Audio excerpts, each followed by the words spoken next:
So hi everyone, my name's Charlie Chang. I'm the co-founder and CEO of Alley Logistic Property. So today I think my sharing today would be more about smart logistic infrastructure and what we have done in Taiwan, in Malaysia, in Thailand, and now heading into Singapore and possibly Japan. So this is actually what we feel is the next stage of evolution for logistic infrastructure. So I think right now the world is facing a lot of different changes, right? From the weekend, the issues from the past week, to COVID, to lack of labor, to advancement in AI and automation. So I think all the clients, the industries, are trying to figure out what is next, what is viable, what is the possibilities. But I think as a logistic property developer, ALP has been in the industry figuring out what do we need to do to assist the market for the next era, for the next stage. So with that thing in mind, I think we understand change is hard. It's hard for everyone, personally to corporate, to how does the retail change and how can we apply, what should we do? So this is actually, I think we found out the only way is to allow the solution to be simple, smart, and sustainable. I think sustainable means in two different forms. Green, of course, but also able to sustain the business model. So this is actually how we think holistically. Making simple, meaning ALP itself has to be complex. So how to be complex to help clients solve those equations? So as a developer by training, we think in terms of 30, 40 years. Because every facility, that's how long it will last. So when we built at 2026, we got to think what could possibly happen to make that facility, a client that comes in, operate in that facility for the next 30, 40 years. Is it going to be human driving forklifts, people picking, or is it going to be automation or robotics? But all these different solutions or process will change how warehouse can be built or should be built. Right? From human-centric perspective, people driving forklifts, the height of the warehouse can be 10 meters to 13 meters. But once you automate, we found out the best efficiency of automation is 40 meters. So as a facility provider, we need to understand this to build the next possible shell to be relatively future-proof. And that's something that, as a facility provider infrastructure, that's something we can do. So few thoughts to share with the audience here. Concept one, from our perspective, warehousing has two major functions. Many functions, but two major ones, storage and handling. From storage perspective, we think in terms of volume. How much pallets, how much stuff you can put in. Handling is about sorting, right? Sorting and then delivering. So that's from the warehouse perspective. But also, concept number two, for the past 40 years, we analyze, most developers, operators think of in different terms. The last 40 years, human-centric, how people function, horizontal operation, that's what we used to, and client-specific. But ALP now is proposing a different format. Think in terms of AI and robotics. What does that mean for the infrastructure? What kind of infrastructure will fit into your AI and robotic model? Vertical logistics, not just function horizontally, but how do you function vertically? How to connect the working area vertically. And also, industry-specific. That being said, just saying footwear apparel, it might be very good for one client, so it should be very good for generally that industry, plus or minus 10%, because every company has its unique aspects, we understand. But generalized standardization should be about 85 to 90%. So how can we provide that standardization for that industry? And then when client comes, we tailor-made to that client specifically, but that cost of extra will be only 5 to 10%. So this is something how we are thinking about as an infrastructure. So our model, the last 10, 12 years, how we developed, we are trying to reduce redundancies in logistics because logistics is the necessary evil. It does not create value for the product. but it's a necessary thing to do. So every touch, every movement to another warehouse is a cost and a risk. So can we eliminate portions of those activities to reduce cost? Because cost is going up. Real estate is going up, construction going up, labor is going up, complexity is going up. But all the supply chain heads that we talk to is about cost. How to do what we need to do at a more competitive rate. And what we talk about is not adding more stuff, but about reduction. And how do we do that? Through integration of technology, real estate, and a new business proposition. So, what does AOP do? We start from land to facility. That was our backbone. But 7 years ago, we started to touch automation. But once you have automation, you start talking IT. And IT would have data, right? And then now, it's about maintenance of those machines and everything else. And I think a lot of clients will love what we are talking about. But before, from number 3 to 4 and 5, they have to do it themselves. They might have a facility that fits, a building that fits, but they don't have the automation capability or the investments. So from AOP's perspective, we do 1, 2, 3, 4, and 5, and then plus 6. We invest for you. It's a holistic solution that you can try us out. So because of that, we have been incubating our model in Taiwan, also in Malaysia.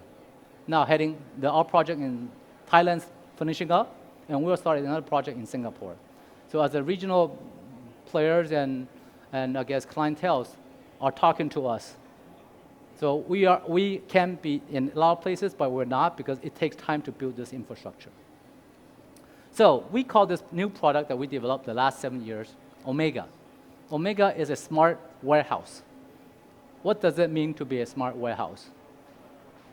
And this is something that we'd like to introduce you today. So this is something that we finished 2 years ago in Taiwan. And a lot of people from Asia, from the world are coming to see this operational-wise. And it's making a lot of sense.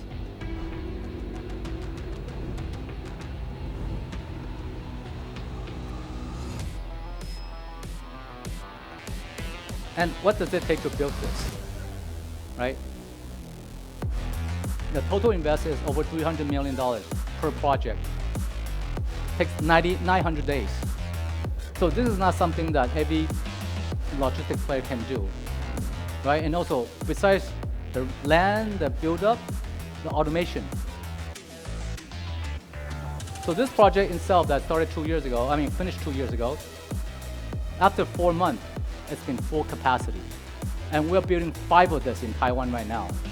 Another second one in Malaysia, the very first big one in Thailand, and now also heading in Singapore. So to build at this scale, this is something that the industry has not been heard of, and that's why we are expanding quite fast, because we believe this is the next generation of facilities.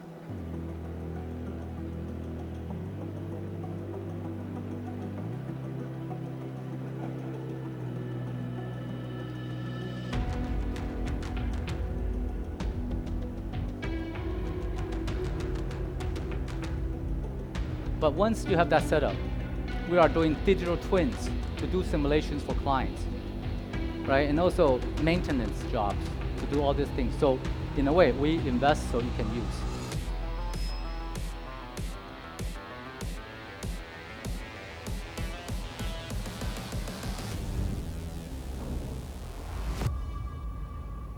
So what does this mean and the details of it? It's all right. So how do we build less, create more in the same context? So Omega is something, the project on the top. The traditional multi-floor warehouse is the one on the bottom. So from this context, similar in size, but actually we are creating more with less. What's different are the slabs in the middle replaced by ASR system. So we are building less floor area, but creating more pallet position. And with that in the middle, we are actually leasing out the space on the side, like what every operator do, operation area, but putting the storage inside the ASR system. So now the clients are renting the handling areas from us and also renting the pallet positions from us. And we even allow the clients to have saying, for the next 2 years, I would like to have 20,000 pallets. But by 2028, can I have 30,000 pallets? So all these things are adjustable through our system and our contractual agreements.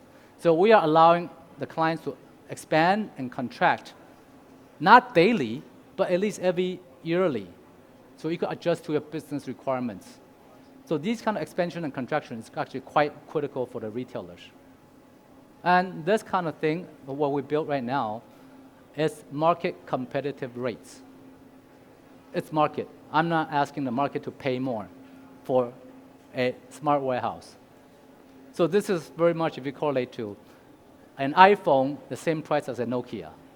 Which one would you want to buy? And that's actually the proposition that we are giving the market. Shared technology space and increased utilization. What does that mean? The ASR system right in the middle, like the one project we have right now, 80,000 pallet position. Certain clients on one side of the equation, just saying the retailers, like the clients we have in Taiwan. One side is 7-Eleven. So who delivers to 7-Eleven every day?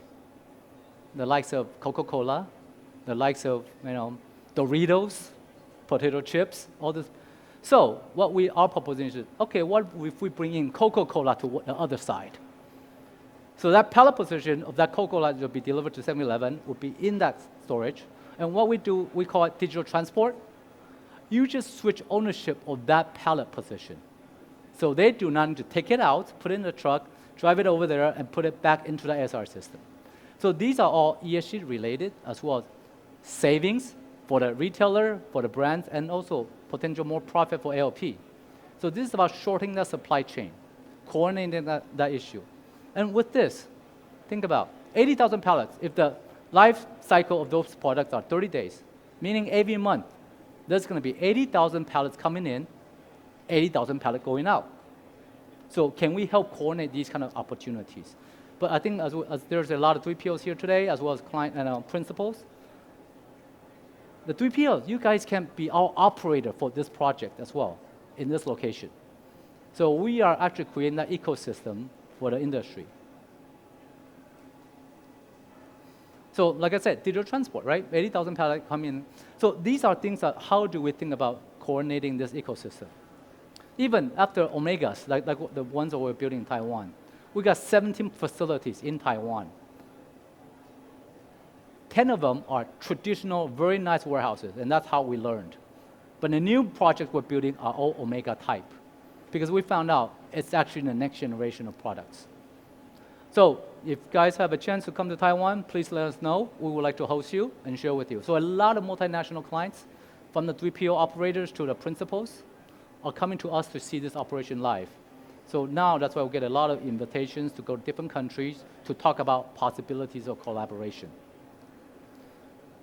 And this is actually what we built. We finished it and we're building it. So we invest over $1 billion, $1.5 billion in Taiwan already. We're aiming to invest another $1 billion to $2 billion in Taiwan. So as a small island, we are putting in $2.5 billion. So think about places like Malaysia, Thailand, Singapore, Japan. How much more, a bigger or smaller, that infrastructure needs to be.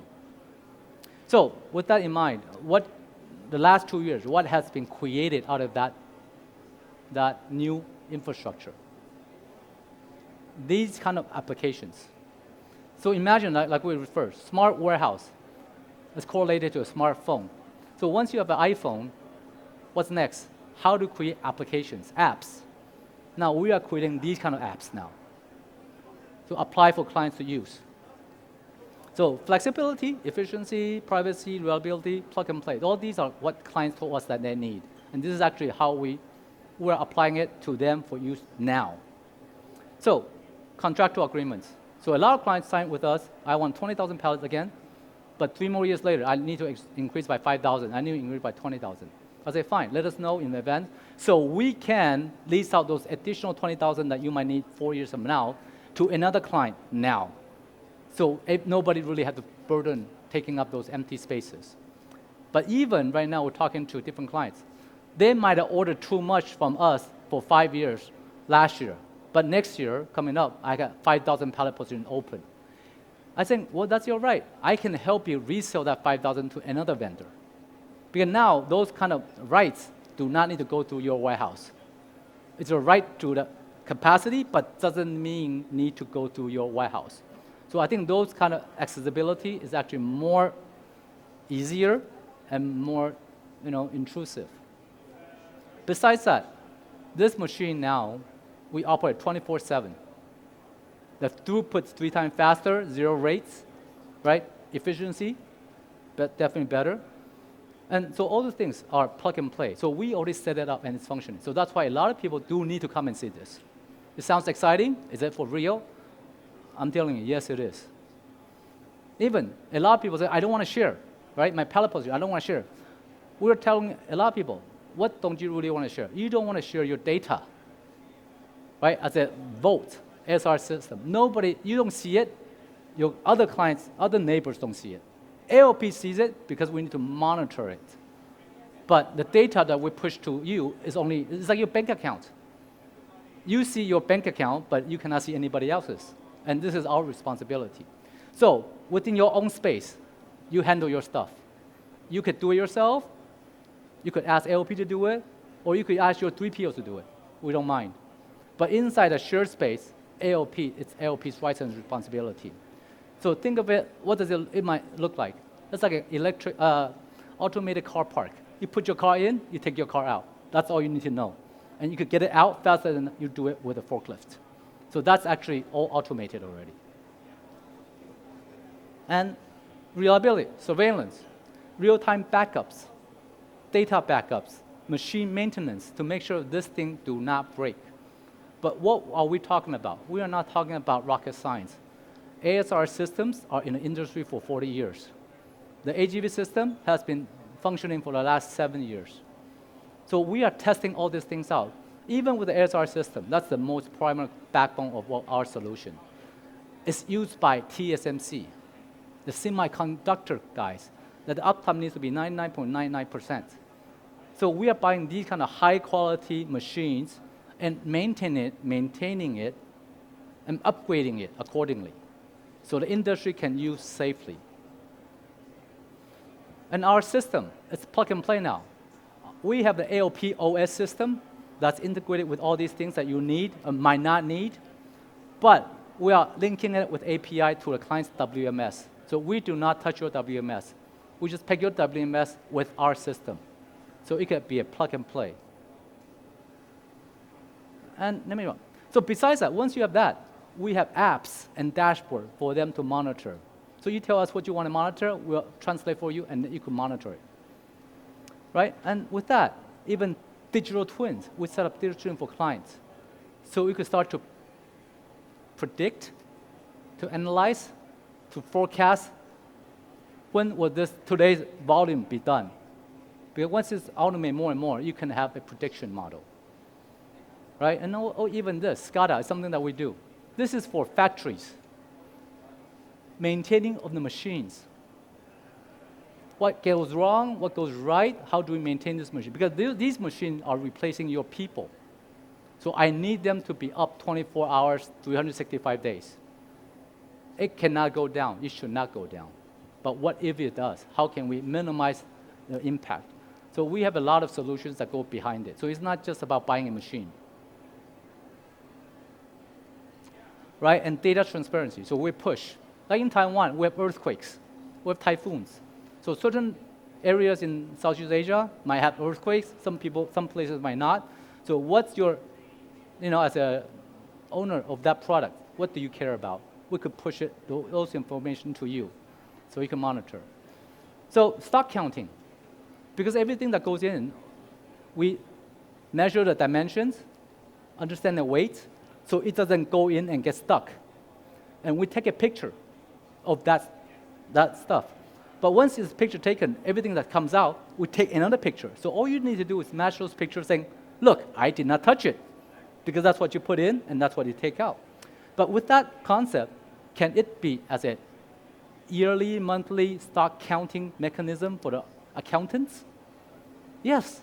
So we are pushing the industry forward in terms of digitalization. You don't have to do those redundancies. So what kind of information does the accountant need to verify the stock count is correct? So all these things are, because inside ASR, nobody's going to touch it. Nobody's going to touch it. If you don't trust me, compare the photos. So that's actually what we're thinking about. So to be smart, to be simple, smart, and I think that's what we have done to allow client to be plug and play. So now in Taiwan, our first project started this Omega concept 2 years ago. We are already getting returning clients. That's the next phase of expansion. They want more. So in a way, this is something that we are very eager, but it does take $300 million to invest for one project, basically almost 3 years to build. So this is not something that everybody can do. And that's why ALP is uniquely different. So Q&A, we got about 4 minutes. If there's any questions, or not, I could continue talking and sharing. So anybody? No? Okay. Well, so in actuality, the first Omega we built was back in 2019. It's a cold chain.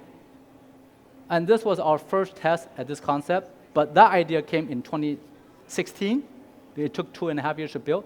But this was our first project, but smaller project. 8,000 pallets to test it out. And the next one that we finished 2 years ago is 80,000 pallets. So we 10x that project. The one that we just finished, I think 3 weeks ago, is at 64,000 pallets. So those pallet positions, I'm just as a reference. I'm not actually adding to the working level spaces that we're talking about. The ones that we're finishing up this year in Taiwan again, another cold chain, 20,000 pallet positions, right? And then another one coming. So this is actually what we are building. Big projects that's going to be the infrastructure of the future. Even this, plus R&D centers. So this is for who? Semiconductors, based in Taiwan, right? So every industry has its own warehousing needs, different specs, different criteria. How do we support? And Malaysia, right? The first one we built back in 2024, now operating for about a year. So people are starting to get to, oh, okay, this is how it works. So if you guys are also around the region, I'm sure, could visit our Omega project, which is up and running. The next one coming up. So this is a cold chain facility now. Thailand, that's a big project for us. We'll be finishing Q2, Q3 of this year. And look at the pallet position. It's 155,000 pallet positions. 155,000 pallet. And the aesthetic of it, we built it like a, like a museum. But because we can, and it cannot cost any more than the market rate. So our tag is to compete market rate and give you something better. And Singapore. So I'm here actually this week to start construction, to start building process. So that's why I also had the opportunity to come here and speak to you guys and share our thoughts. So I think in general, that's it. And these are things that we have done along the way. So it's not to share. So we have been trying different mechanisms to understand what works and what doesn't work. So in a way, we became one of the biggest purchasers of automation equipment. We bought over 200 cranes. Because the different projects that we initiate in Taiwan and other places, we deploy. So all these things are, we do have certain expertise, bargaining power as well, and maintenance, that knowledge base to allow the industry to move forward. Okay, so thank you very much. I think the time's up, and hopefully we've been able to, our booth is ALP, so please, if you guys are interested, come to talk to us, and we'd like to share more. Thank you.